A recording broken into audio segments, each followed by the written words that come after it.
Kalian tahu nggak? Di tahun 1976 ada kepanikan massal dari banyak wanita di kota New York, Amerika Serikat nih teman-teman. Mereka semua bela-belain ngecat rambut dari yang tadinya hitam menjadi pirang. Kenapa? Karena biar nggak diincar sama pembunuh. Ya, jadi pembunuhnya ini tuh nargetin korbannya dari warna rambut. Halo semuanya, balik lagi sama aku Pratama Prasetya di Paranoia. Di video kali ini, aku mau ceritain kisah penjahat bernama David Berkowitz alias Son of Sam. Kenapa dia dipanggil Son of Sam? Karena katanya dia disuruh bunuh-bunuhin orang sama anjing tetangganya yang bernama Sam. Makanya dia ngasih nama dirinya sendiri itu Son of Sam atau anak dari Sam. Anak anjing gitu ya. Di sepanjang video ini, kalian akan nemuin kegilaan-kegilaan lain dari David Berkowitz. Karena yang menakutan itu bukan hantu teman-teman ya, tapi manusia yang udah kehilangan akal dan pikiran. Selamat datang di Paranoia. Jangan lupa subscribe.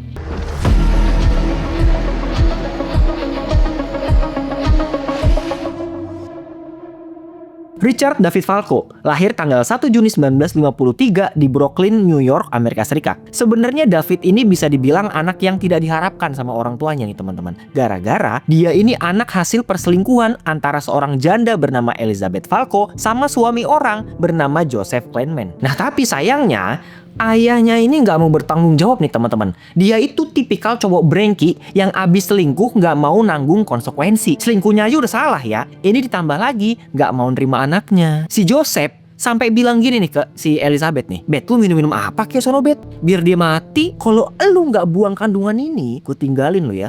Tapi si Elizabeth kekeh aja nih teman-teman, mau pertahanin kandungannya. Akhirnya dia rawatlah tuh anak selama 9 bulan ya kan. Dia beli susu sendiri, vitamin sendiri tanpa bantuan si Joseph. Sampai akhirnya si David itu lahir. Nah begitu dia lahir, emaknya nggak mau ngurusin teman-teman. Si Elizabeth ini malu ya, nggak mau dia nanggung aibnya sendiri. Makanya dia kasihlah bayi itu ke pasangan bernama Pearl dan Nathan Berkowitz. Dari sinilah nama yang tadinya David Falco diganti jadi David Berkowitz. Setelah dia hidup sama pasangan ini, bisa dibilang David itu anak yang cukup beruntung nih teman-teman. Karena orang tua barunya ini emang bener-bener orang baik. Gimana enggak ya? Mereka berdua itu udah ngarep-ngarepin banget punya anak. Tapi karena ada kondisi medis, jadinya mereka itu susah punya anak. Begitu mereka punya si David, mereka tuh selalu ngusahain apapun permintaannya. Minta mainan langsung dibeliin, minta jajanan diturutin. Nah karena terlalu dimanjain inilah, jadinya dia tumbuh jadi anak manja, tantruman, dikit-dikit ngamuk, marah-marah mulu. Bahkan tetangganya aja sampai ngecap si David itu anak nakal, songong, suka ngelawan orang tua, dan tukang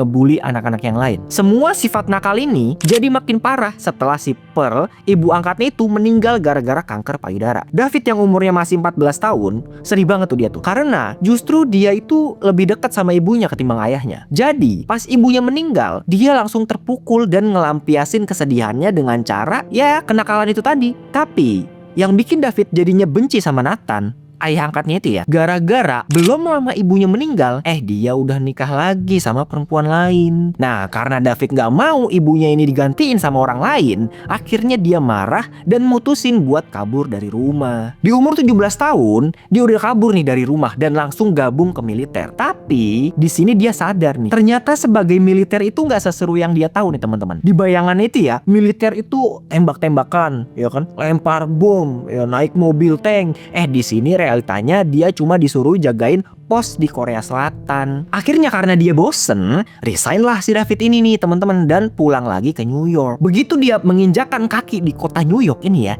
tiba-tiba muncul pertanyaan di kepalanya nih teman-teman. Dari kecil dia nggak pernah tahu alasan kenapa ibu kandungnya itu nitipin dia ke orang lain. Kenapa dia nggak diurus sama ibunya sendiri. Lalu karena dia sempat tahu nama ibu kandungnya itu Elizabeth Falco ya, dia carilah identitasnya lewat buku telepon. Teleponan lah mereka dan akhirnya janjian buat ketemuan. Di momen pertemuan ini ya, akhirnya David sadar kalau kisahnya itu ternyata nggak sesuai ekspektasi dia. Di pikirannya, dia berharap nih, ibunya bilang gini, iya ibu nggak punya uang, kita keluarga miskin. Karena ibu nggak sanggup ngurusin kamu, makanya kamu ibu titipin. Mungkin kalau kenyataannya kayak gitu, si David masih bisa terima ya. Tapi yang terjadi justru sebaliknya teman-teman. Ibunya ngaku kalau dia adalah anak hasil perselingkuhan. Sebelumnya ibu minta maaf ya David ya, kata ibunya gitu kan.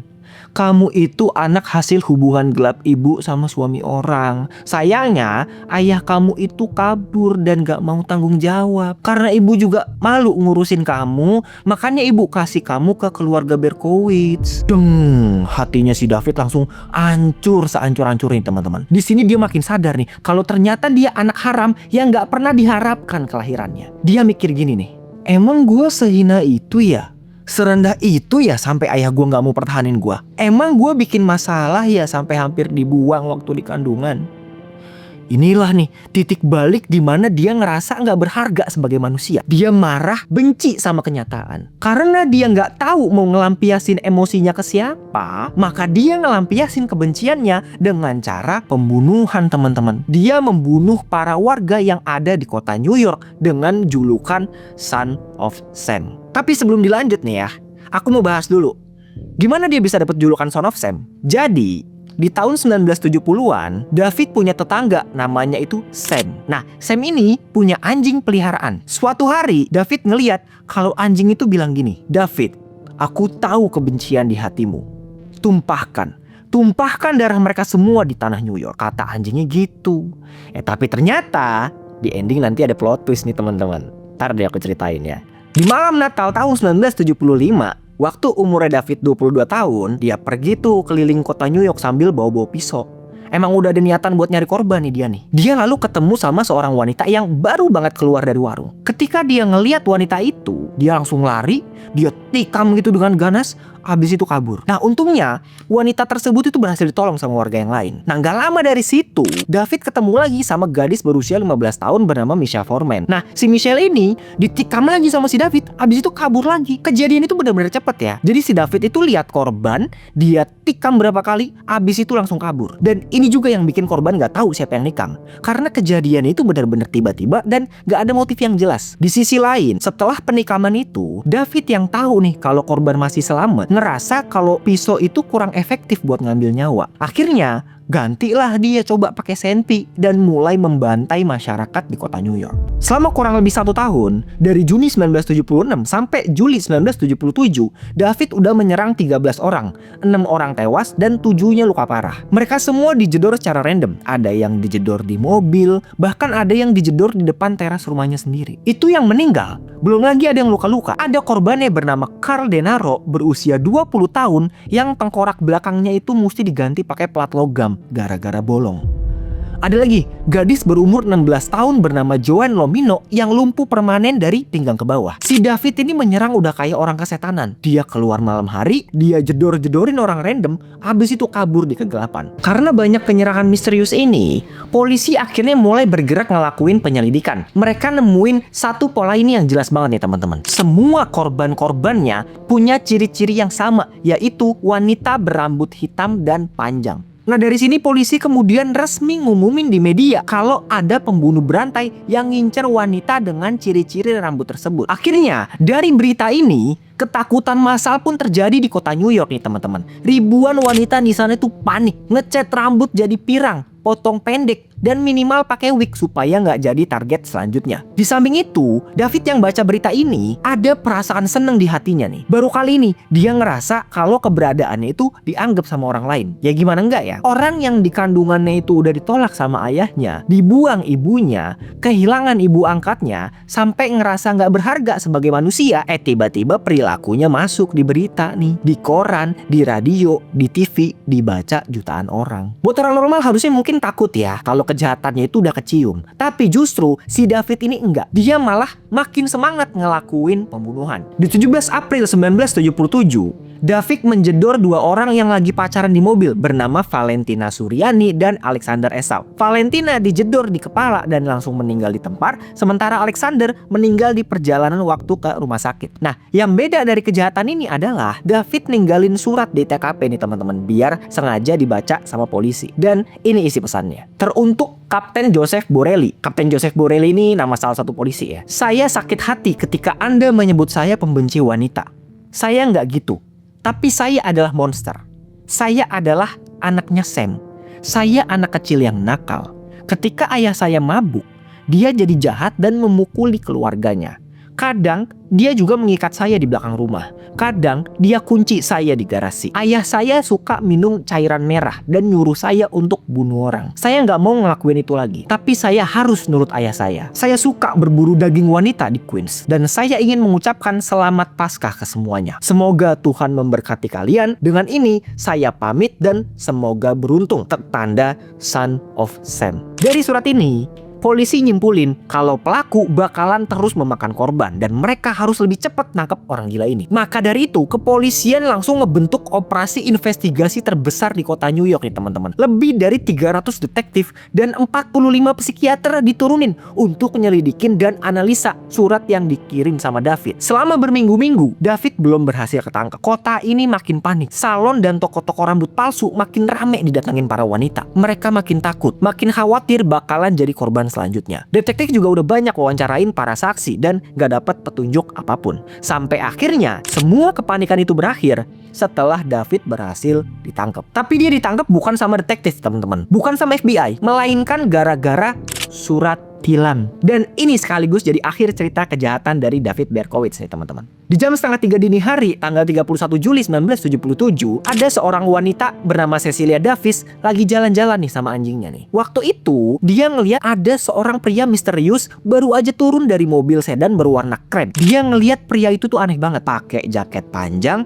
terus tangannya tuh kayak nyembunyiin sesuatu di balik jaketnya itu. Udah gitu, jalannya juga kayak orang buru-buru. Karena Cecilia ini curiga, dia mulai apalin nih ciri-ciri orang itu. Dan yang paling dia ingat adalah mobil berwarna krem dan surat tilang yang ada di kaca bagian depan. Sayangnya kecurigaan itu jadi kenyataan nih teman-teman. Beberapa menit kemudian, Cecilia ngedengar suara jedoran sebanyak 2 kali nggak jauh dari lokasi. Nah sialnya, masuk berita tuh kejadian itu. Seorang misterius menembak 2 orang remaja. Satu korban meninggal bernama Stacy Moskowitz dan pacarnya yang selamat bernama Robert. Sayangnya Robert harus kehilangan penglihatan seumur hidup. Ngelihat berita itu, Ceci langsung, wah ini nih orang yang gue lihat tadi pagi nih. Laporlah dia ke polisi ya kan. Pak, saya mau lapor nih pak. Sebelum kejadian itu, saya ngelihat ada pria misterius pakai mobil krem. Sama ada surat tilang pak di kaca depan. Hah? Surat tilang? Nah, akhirnya dari surat tilang itulah yang jadi kunci penyelidikan. Polisi kemudian mencari data-data siapa aja yang kena tilang di tanggal 31 Juli. Dan mereka nemuin mobil krem sama persis dari ciri-ciri yang dikasih tahu sama Cecilia. Begitu mereka lihat nama pemiliknya,